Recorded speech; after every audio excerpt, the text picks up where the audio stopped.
So in the last month or so, I've made a couple of videos of me supporting, defending, and low-key agreeing with some of the takes made by the TYT hosts. Please don't ever refer to me as a person with a uterus, birthing person, or a person who menstruates. How do people not realize how degrading this is? You can support the transgender community without doing this shit. Yep, this is exactly what I'm saying. Ana Kasparian is saying what she believes in, and apparently it makes her far right. Like right here, she's saying, please don't ever refer to me. She's not saying everyone must stop this. So then now it's like, okay, so the person who wants to go by Zer, they, them, they're the sane ones, but when Ana Kasparian requests something, she's the far-right extreme lunatic. You give me one strong progressive and we could definitely beat Biden. I got so desperate I thought about myself, right? Why didn't you? So look, there's... You'd have to run as a third party. You can't run as a Democrat. I'd run as a Democrat. Cenk could do pretty good as a Democrat. I mean, first of all, he has a fucking platform of his own. Like, he doesn't have to worry about media censoring him because he says something that they don't like. And that's obviously the most important thing, is not getting censored so your message could actually get out to the people. Like, I'm not saying that I'd vote for Cenk or anything, but I am saying that I do appreciate when outsiders run. It's a step forward to getting rid of this bullshit system that we have. But now I believe it's time to draw the line and to go back to disagreeing with them. Now, this 2024 presidential race has caused a lot of damage for some of the presidential candidates. I mean, Ye has lost his billionaire status because of this race. It's made Ron DeSantis start questioning his own name. It's almost destroyed Mike Pence's career with the misunderstanding heard around the world. I know you're running for president. You are distressed that the Ukrainians don't have enough American tanks. Every city in the United States has become much worse over the past 3 years. Yeah. Drive around. There's not one city that's gotten better in the United States. And it's visible. Our economy has degraded. The suicide rate has jumped. Public filth and disorder and crime have exponentially increased. And yet, your concern is that the Ukrainians, a country most people can't find on a map, who've received tens of billions of U.S. tax dollars, don't have enough tanks. I think it's a fair question to ask, like, where's the concern for the United States in that? Well, it's not my concern. Tucker, I've heard that routine from you before, but that's not my concern. I'm running for president of the United States because I think this country's in a lot of trouble.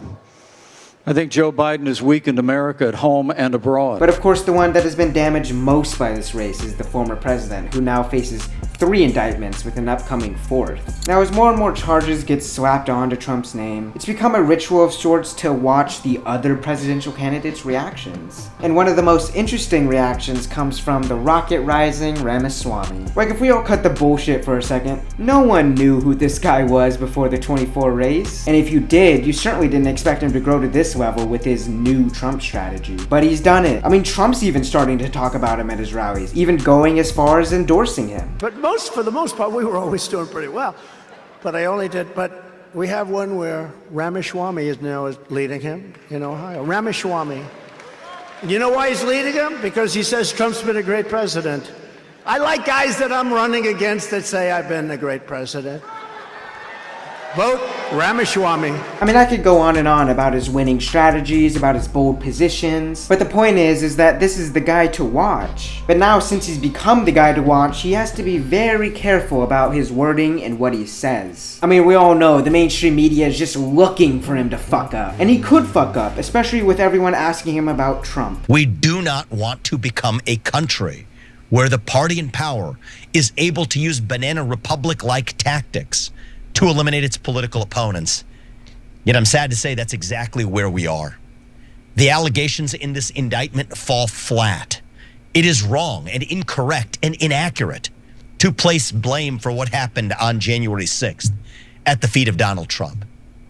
I 100% agree. Republican presidential candidate Vivek Ramaswamy, who is, of course, running against Donald Trump in that Republican primary, is going out of his way to defend his primary opponent following news of the latest Trump indictments having to do with Trump's attempts to overturn the 2020 presidential election. Now, Ramaswamy is having a bit of a moment. He's noticing a rise in the polls, and it might be because of the fact that people have kind of soured on Florida Governor Ron DeSantis. And I think that his attempt to appeal to the MAGA crowd here by defending Trump is done specifically as part of his electoral strategy. I'm gonna give you more on that in just a second. But first, why don't we take a listen to the rest of that video, and then I'm gonna tell you what Ramaswamy actually had to say about Trump in his book. I would not have made the same judgments that Donald Trump did in how he handled that day. But that's different from saying that he committed a crime. He did not. He specifically told the protesters that day to behave peacefully. The First Amendment in this country gives political protesters the ability to express themselves and their opinions freely. Donald Trump was not responsible for what happened on January 6th. You want to know what was responsible? I said this in the days after January 6, 2021, just as I say it today. Systematic, pervasive censorship in this country. I agree 100%. I think, when you shove people in a corner and tell them they're bad for saying something, they're gonna get angry. And if you keep doing it, eventually, they're gonna fucking come at you. Like the other day, I was watching a 2018 Young Turks video of them talking about Alex Jones when he confronted Marco Rubio. Marco Rubio the snake. Little frat boy here. All right, man. Yeah. Well, who are you, man? Yeah, sure. This guy? I swear to God, I don't know you better who hope you can deplatform me. Tens of millions of views. InfoWars. Bigger than Rush Limbaugh. He knows who InfoWars is. But playing this joke over here. That's why the deplatforming didn't work. But here's the question. Here's a question. Hey, don't touch me again, man. I'm asking you not to touch me. Well, sure. I just patted you nicely. I know, but I don't want to be. I don't know you, man. I don't know who you are. It's not just going to. You're not going to get arrested, man. You're not going to get arrested. I'll take care of it myself. Oh, he'll beat me up. I didn't say that. He didn't know who I am, but he's so mad. You're not going to silence me. You're not going to silence America. And one of their arguments was like, look at Alex Jones wanting to talk to a press. Of course, he's money hungry, blah, blah, blah, blah, blah. It's like, yeah, obviously, bro. Alex Jones always wants to be the story, right? When Rubio left, Alex Jones stayed behind, and then all of a sudden he's being interviewed by the press. I mean, he's ridiculous. Don't feed the trolls. He's living embodiment of a troll. I know we have the Donald J. Troll as president, and so it's hard not to feed them.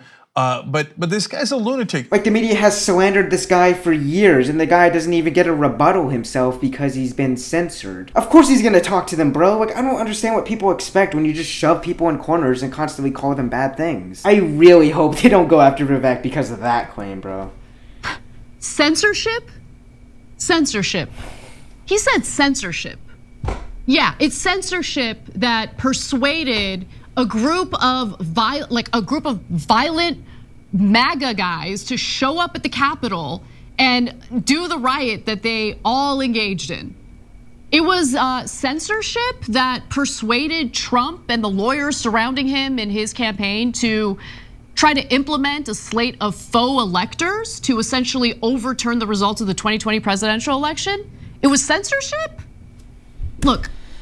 Okay, she's doing an incredibly dishonest argument. I'm not even gonna, I guess, interact with it because it's so incredibly dishonest unless she's an actual retard and doesn't understand what Vivek said. If I can understand it, I'm pretty sure a full-grown fucking woman can understand it. I might start regretting supporting these guys. Holy fuck, bro. Vivek Ramaswamy is actually a very smart guy, okay? He's not stupid. He is incredibly accomplished for his age. He's actually the same age as me, 37 years old. He's not dumb. He knows what actually happened that day, and he knows the crimes that Donald Trump was involved in. How do I know?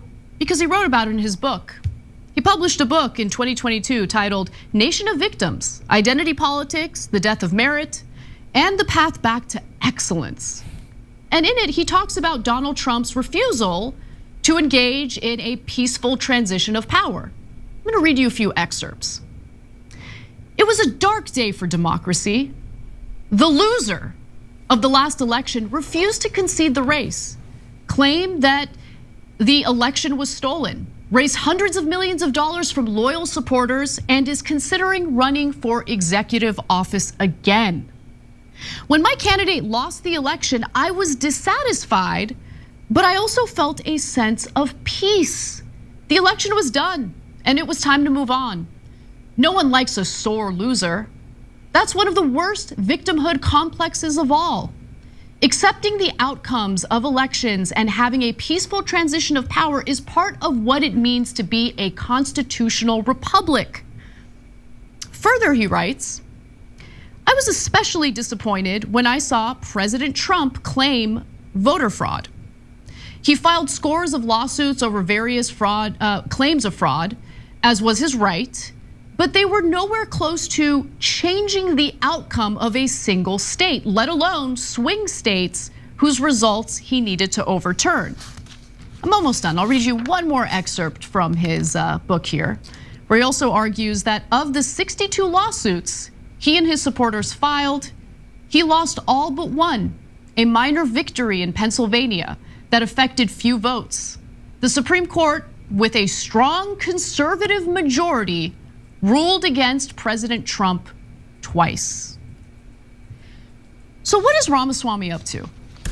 Okay, so I mean, first off, she's reading them. Obviously, it's meant to, I guess, paint Ramaswamy as someone who's lying about what he truly believes in. I mean, the first obvious thought that comes to my mind is that people change. I mean, I fucking changed since then. I believe what the media was saying about Trump. That's the first thing. But the second thing is that Ramaswamy has never claimed to be a Trump lover. He obviously agrees with Trump with a lot of things and has taken things out of his playbook, but I don't think anyone looks at Ramaswamy and be like, oh yeah, that's the Trump diehard. That's the guy who really loves Donald Trump. I've never seen him make that claim, nor do I perceive him as that. So when you take that knowledge of Ramaswamy being a casual Trumpster and you add it on to the information that was given to us at that time when January 6th occurred, then his statements make sense. I mean, even me, I've voiced my dislike for Trump when he talks about the 2020 election. We've heard about the radical left. We've heard about you being like the most voted president and that they stole the election from you, this and that. We've heard the same thing. It's old, it's boring, it's annoying, and it's something that a Trump supporter doesn't want to see. I mean, he writes this in his book. He's pretty clear. He sees the situation through a pretty sober lens. But then he goes out of his way, following word of Trump's indictment, to essentially provide cover for Trump and pretend as though Trump did nothing wrong. He did nothing wrong. In fact, the riot that ensued was because of the lack of freedom of expression, everyone. That's what it was about. Yeah, what you're seeing there, it must have been because of the New York Post article being censored on Twitter. I'm sure that's what caused it.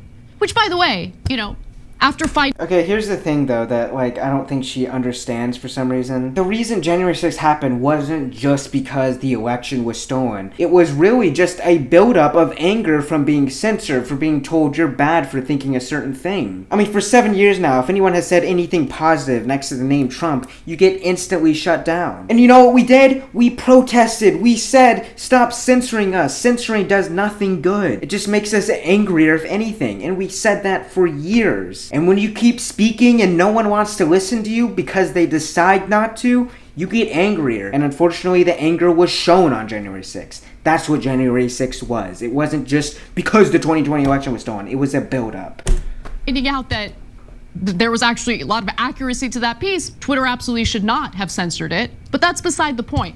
The argument that the riot happened because people were frustrated over the inability to express themselves in a country that has a First Amendment and they're allowed to express themselves. I mean, we can't stop listening to what they have to say about the election. It's incessant, it's endless. Whether they want to express it on social media, whether they want to express it through conservative media, it's all over the place. Who is trying to go after their freedom of expression?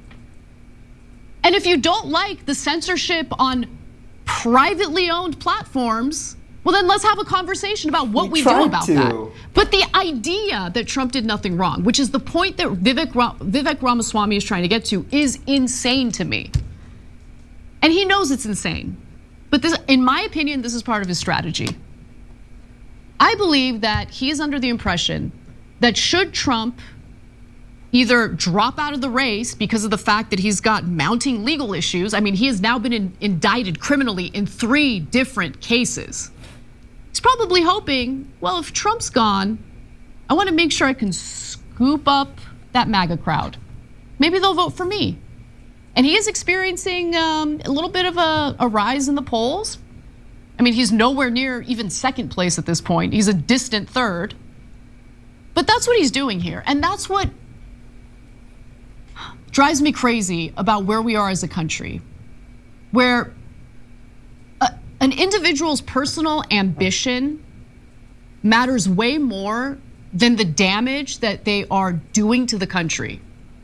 And also the damage they're doing by spreading a false narrative that unfortunately people believe, they buy into.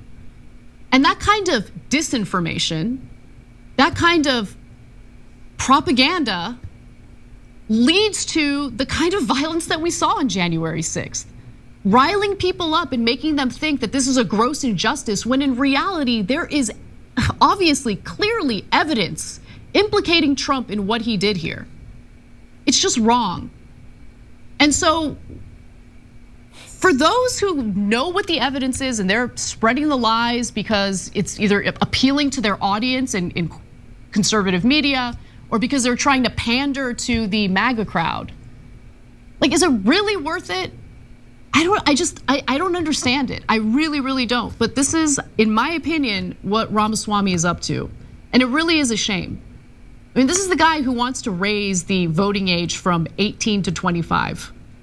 I mean, he's out there like spouting off about how he wants to make it even more difficult for Americans to vote. I guess that's what his values are. I don't know. But rather than actually finding a way to be appealing to people, giving people hope, expressing how it is that he would be a better candidate than someone like Donald Trump. That's what he does, bro. I don't know if this is like the first time she's seeing Ramaswamy and just doesn't know who the fuck he is, but this is what he's been doing this entire time. Like, the guy is honestly probably the most bold and straight up when he answers questions. Like, what did she say again? Like, he should be focusing more on policies? He does, bro. He talks more about policies, probably more than Trump does. I just think she doesn't know who Ramaswamy is and just saw this story and thought it was interesting and thought she could get away with it, but... Hiding the cover, probably secretly hoping that he does end up dropping out of the race so he can benefit from it by appealing to his supporters, Trump supporters specifically. But I would suggest that Trump supporters avoid falling for the garbage, because that's all it is. Read his book. You don't have to read his book. Watch this video, read the excerpts. That's what he really thinks about Trump. And he was right in his book. So ask yourselves, if you happen to be a conservative watching this show right now, a Trump supporter watching this show right now, why would you allow yourself to be lied to, either by Trump or Ramaswamy? And why would you value a single person, Donald Trump, more than what this country is supposed to stand for and more than our democratic process? It just doesn't make sense to me. Would you want to live under authoritarian rule? Would you want to live under a dictator? Do you want to throw our democratic process out the window? And if you think that you wouldn't be doing that by supporting Trump and what he has done up until this point, you would be mistaken. Please, I'm begging you, get out of that bubble.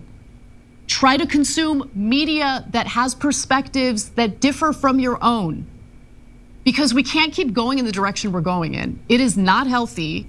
And I'm worried about where we're gonna end up if we keep going in this direction. Thanks for watching the Young Turks. I really appreciate it. I don't know, it just felt dishonest. It didn't even feel dishonest. It just felt like she knew nothing about him, bro. One thing that I don't understand about politics, or any, like, this one argument that everyone likes to do, is they don't have an understanding that people evolve, that people change over time. Like, again, that book excerpt that you read, that made sense. That made sense for a guy who seems to be a moderate Trump supporter, who saw the mainstream media's news coverage and was like, yeah, this is a bit insane, bro. And then when you jump to the January 6th stuff, it's like, please tell me you understand that January 6th didn't happen just because the 2020 election was stolen. There's so many more little claims that just felt dishonest or just felt like she had no idea what she was talking about. Oh, how about you talk about social media censorship? We have been, bro! We've been talking about it for years! Those were just some of the most retarded arguments that I could have possibly heard. The other thing too is that she tried to paint Ramaswamy as like the guy that's like fooling all the Trumpsters. No, he's not. Trump supporters are probably the most suspicious out of any group. Like just yesterday, Candace Owens platformed some Trump supporter to grill Ramaswamy. Like, I guarantee you, Carrie Lake, Marjorie Taylor Greene, Laura Loomer, any Trumpster is watching this guy with hawk eyes. Honestly, they're just like the media. They're waiting for Ramaswamy to fuck up. I'm not even freaking out about the claims or like panicking over Ramaswamy now. I'm more like, how is she this retarded? Like, I genuinely think she had no clue who Ramaswamy was before she talked about him here. I'm starting to regret giving these guys support. Fuck, bro.